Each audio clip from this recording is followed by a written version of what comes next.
When we think about vitamins, our brains usually go to more is better, right? Especially with something like vitamin A, the hero for our eyes and immune system. But what if I told you the story is way more complicated than that? What if this so-called hero has a bit of a hidden dark side? The legendary Mae West famously said, "Too much of a good thing is wonderful." And hey, that sounds great, right? But when we're talking about vitamin A, it turns out that isn't just wrong, it's potentially dangerous. Getting the amount just right is absolutely crucial.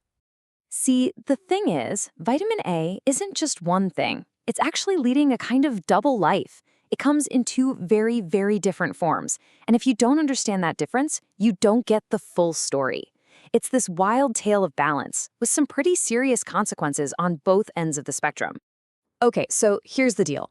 On one side, you have preformed vitamin A, the retinoids. Think of this as the express version. It's found in animal products, and it's ready for your body to use immediately. Then, on the other side, you've got provitamin A, the carotenoids from plants, like beta-carotene in carrots. Your body has to do a little work to convert this stuff, and here's the brilliant part. It only converts what it needs. This makes it pretty much impossible to overdo it, and that difference right there, that's the whole ballgame. And don't get me wrong, when you have the right amount, vitamin A is an absolute superhero. I mean, it's fundamental for vision, it keeps your immune system strong, they used to call it the anti-infective vitamin, and it's involved in everything from your skin to your bones. We literally can't live without it. So, we've established it's essential. But the flip side is, what happens when we don't get enough? Well, the consequences are well known, and frankly, they're devastating, especially when you look at it on a global scale.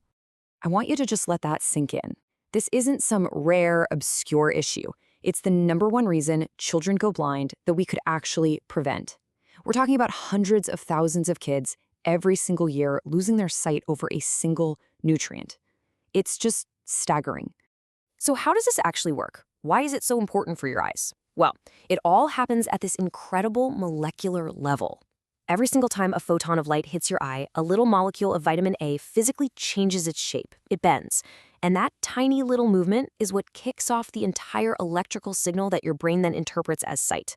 No vitamin A, no signal. It's that direct.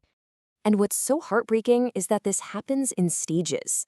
It starts with trouble seeing at night. Then the eyes get painfully dry.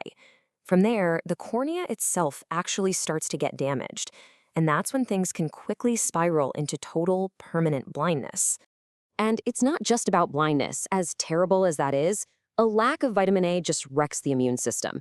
It means that common illnesses that a healthy kid could fight off, like measles, suddenly become much, much deadlier. All right, so the lesson is simple, right? Not enough vitamin A is terrible, so just get more. And a story. Well, not so fast. This is where our story takes a really surprising twist, especially when we start looking at that preformed, ready-to-use version from animal sources. I mean, that sounds crazy, doesn't it? A vitamin breaking your bones? We think of them as the good guys, the things that make us stronger. But some really eye-opening research has raised this very serious question about vitamin A and the health of our skeleton. To get this, you have to know that your bones are alive. They are constantly in a state of renovation. It's this delicate dance between two types of cells: osteoblasts, which are the construction crew building new bone, and osteoclasts, the demolition crew clearing out old bone. And when you're healthy, that dance is perfectly balanced. And here is the jaw dropper. Researchers found that really high levels of retinol, that's the animal-based, preformed stuff, completely throws this delicate dance out of whack. It seems to tell the construction crew to take a break while telling the demolition crew to work overtime. The balance tips, and you start losing more bone than you build. And this isn't just a theory in a lab. The real-world numbers are pretty jarring. Big studies, like the famous Nurses' Health study, found that people getting the most retinol, we're talking over 1,500 micrograms a day, had up to double the risk of a hip fracture. Double. For taking too much of a healthy vitamin. That's a huge deal. Okay, before you swear off vitamins forever, there's a massive piece of good news here. This scary fracture risk, it's only linked to that preformed vitamin A. The beta-carotene from your carrots, your spinach, your sweet potatoes, it's totally in the clear. Remember, your body is smart. It won't make too much. So please, keep eating your vegetables. So here we are. Too little is a disaster. Too much is surprisingly dangerous. It's the ultimate Goldilocks problem, isn't it? So how do we find that sweet spot that is just right? So what are we actually aiming for?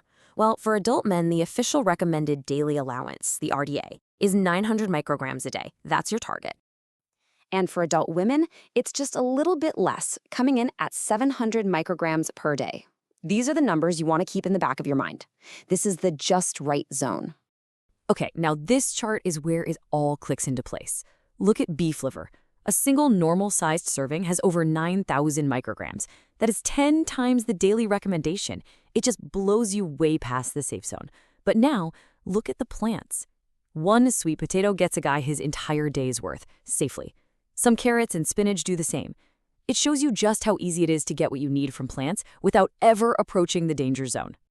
So, let's wrap this all up. What do you actually need to do? It's pretty simple. First, remember that balance is key. You don't want too little, but you definitely don't want too much. Second, make colorful plants the star of the show. That's your safest bet. Third, think of foods like liver as a once-in-a-while thing, not a daily staple. And last, and this is a big one, check your multivitamin label. Make sure most of its vitamin A is coming from beta-carotene, not just preformed retinol. You know, the story of vitamin A is such a powerful reminder that nutrition is nuanced. It's almost never as simple as more is better. It proves that even the most basic health advice we've heard our whole lives is worth taking a closer look at. And it really makes you wonder, what else do we think we know for sure that's actually a lot more complicated than it seems?